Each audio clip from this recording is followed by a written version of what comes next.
Hey peeps, how you all doing out there on the world's wide wonderful? Sister Elle here with Elle Productions to do the Gemini card reading. Yes, for the Sacred Traveller Oracle card for each of the signs.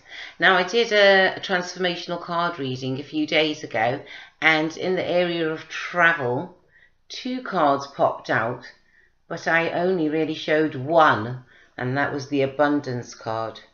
And the second card that dropped out that wanted to be noticed was protection from negativity. So that was just after the shuffle for the travel and just before the love card. So we need to protect ourselves from negativity in the area of travel and love, I would say. So I just wanted to rectify that. So how are you all doing out there? Yes, great to be alive, great to be alive. And today thought I would speak only a little bit about the planet Ophiuchus, which is the 13th sign. Now, as with when we have the wheel of the zodiac, the 12 signs makes everything equal, and we can divide it into 4 and get quarters and squares and so forth.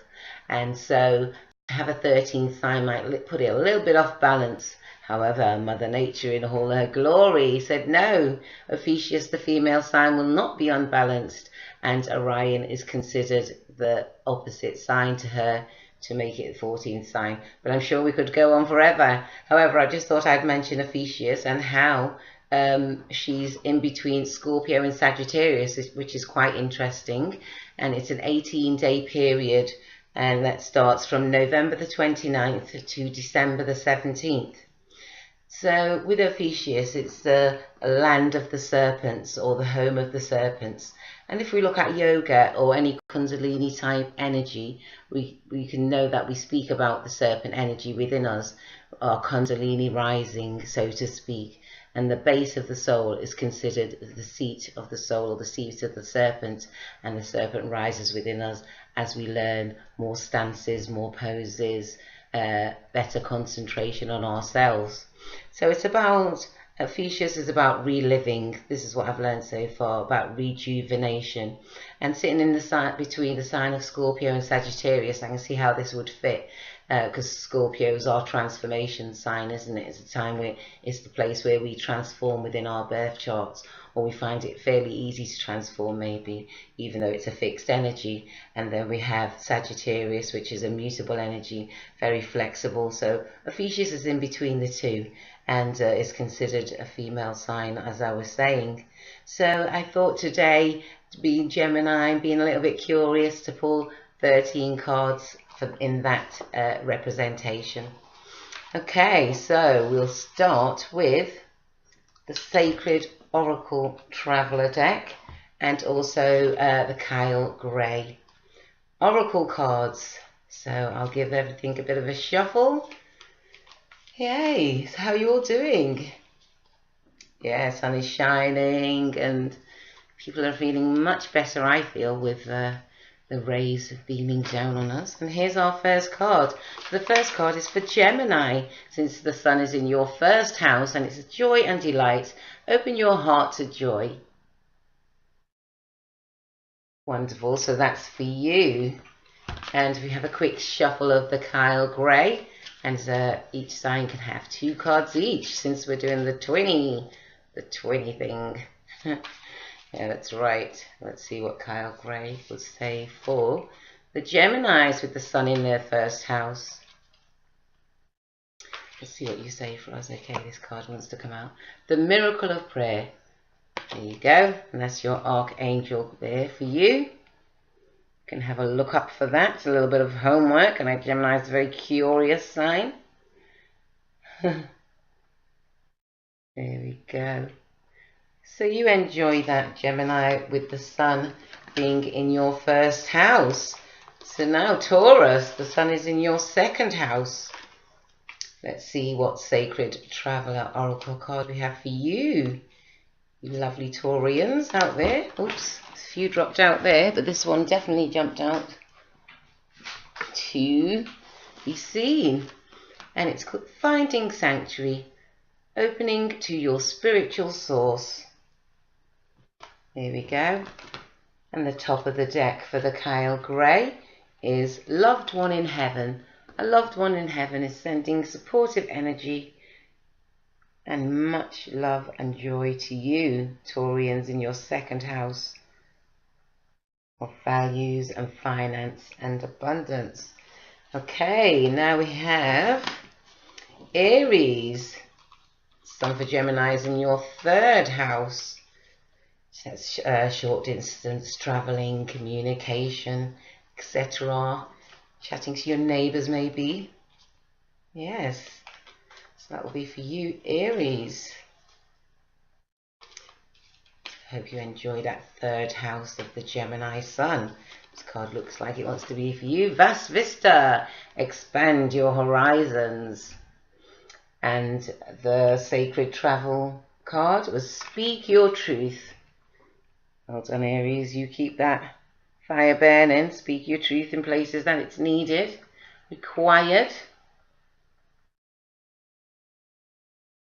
That's for you, Aries, in your third house. Now for Pisces, you're going to get the fourth house for the Sun in Gemini. Give the Kyle Gray a bit of a shuffle there. So the fourth house is home and family. So some like Pisceans may be doing a lot of work or a lot of connecting with the family. And this card wants to come out. Shine your light. Here you go, Pisces. And the Sacred Oracle is Overcoming Obstacles. You can overcome anything. That's for you there, Pisces. Well done. And then we have, in the fifth house, we have Aquarius. Hey, Aqua Buddies, how you doing? Like my little style. That's for you, Aqua Buddies. With Uranus being in Taurus right now. Hope you can see it. Very good. Aquarius, let me concentrate on this. Let's see what you have. So, in the fifth house, there's a lot of socialization, fun, doing childish things, and just generally having a good social feel of what's going on. The card that dropped out for you is Grounding. Go deep, explore your roots. And the top of the deck for the Kyle Gray is Shine Your Light. There you go.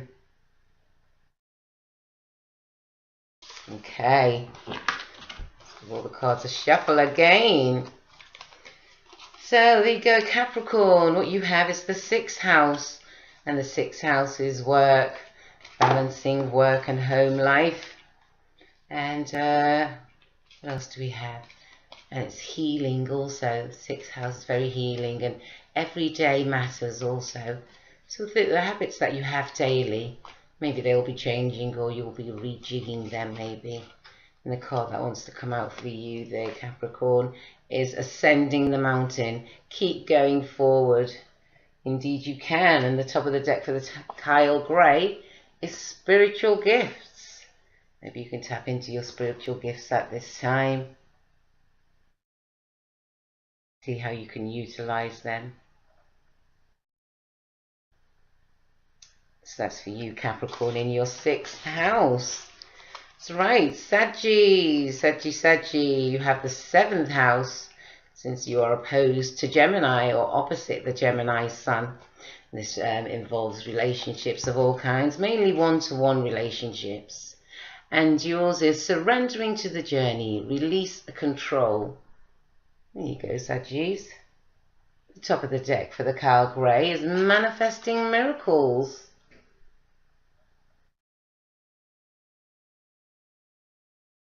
And now we have Ophiuchus. Yes, our beautiful planet.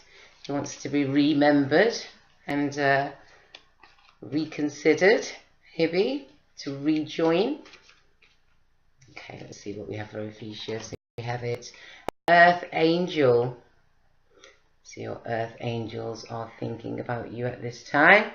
You may meet an Earth Angel. And we have miracles for you. Expect the wondrous to emerge. So for all of us in the 13th sign of Ophiuchus that we're thinking about right now, Gemini season, Here you go, beautiful. And now we have Scorpio. So Scorpio, you'll be getting the 8th house. So Ophiuchus will be sharing 7th and 8th houses in between Sagittarius and Scorpio. So Scorpio, this is your own house, the 8th house. So I'm sure you'll have much delights there. And the card that dropped out for you is staying focused, hold the course. And the Kyle Gray is spirit animal. So that's for you, Scorpio, in your 8th house of transformation and wills and remembering. Okay, now for Leo, you have the 9th house, which is long distance traveling, far places, maybe speaking to people abroad or connecting with people abroad. Okay, and the card that we have for you is transformation. A fresh new way of living emerges.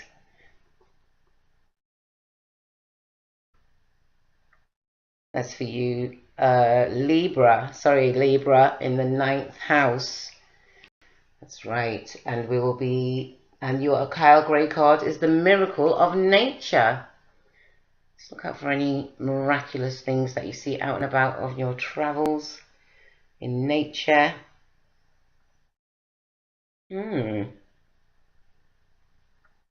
Wonderful. That's for you, Libra, in the 9th house of higher learning. Okay, and now we have Virgo. Let's give the cards a shuffle. Oh wow, there you go, Virgo. And your card is peace and harmony. There you go. And let's see what the Sacred Oracle deck has for you. Peace and harmony, beautiful. Okay, top of the deck. And we have transformation also. A fresh new way of living emerges. So that's for you, Virgoians. In the 10th house of authority, taking authority of your life, direction, manifesting what you will and what you may. I don't know if you can see that too well. Okay,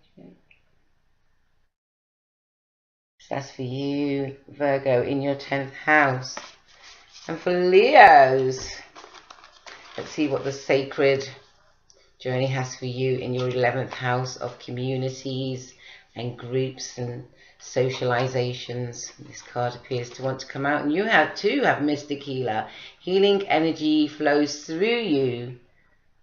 So that's for you, Leos, in the 11th house. And the top of the deck is take a step back. Maybe you may be overwhelmed with meeting social groups or being sociable. Leos are known to be very sociable beings. So that's for you, Leo, in your 11th house. And for Cancer, you're the 12th house. And your sun will be coming in next month. So in the 12th house of dreams, tapping into your intuition. Cancer's quite good at this because they're a water sign, and they represent ancestry and the depth of beings within self also. Yeah, so Cancerians, hope you're doing well. Let's see what oracle cards have for you in your 12th house of endings. Because new beginnings are just around the corner, isn't that right? That's right. Let's see what we have for you. Cancer for the 12th house. There we go. And you have unknown territory. You are exactly where you need to be. There you go, Cancerians. And the top of the Kyle Gray, you are protected. The front cover of the actual oracle pack.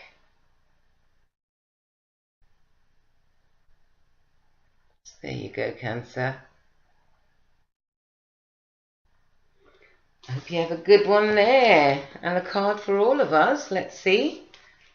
In this beautiful Gemini time, and this beautiful finding of information, we need to take a step back. That's right. We need to take a step back, and the top of the deck for the Sacred Oracle is Go deep, explore your roots. So in Gemini season, we are usually sociable, but we can be sociable in these areas. We can be sociable in getting to know our other twinny self if we take a step back from some of the information that might be flooding through us. And we get some grounding. We sure got a bit of grounding with Taurus, very fixed, firm sign. And now we're going into the flow of Gemini. So let's not overwhelm ourselves and overrush things, but at the same time, have a good one. Okay, very good. So that's what I have for all of us. Okay, well I hope you enjoyed today as much as I did, and I will be back on my other channel, The Academic Gem, and I will be speaking on Ophiuchus again, and also on other interesting planetary alignments that we have within our solar system at this present time. So I hope you all enjoy your twinny side, your double sides, and have a good one. Yep, you take care. God bless. Thank you.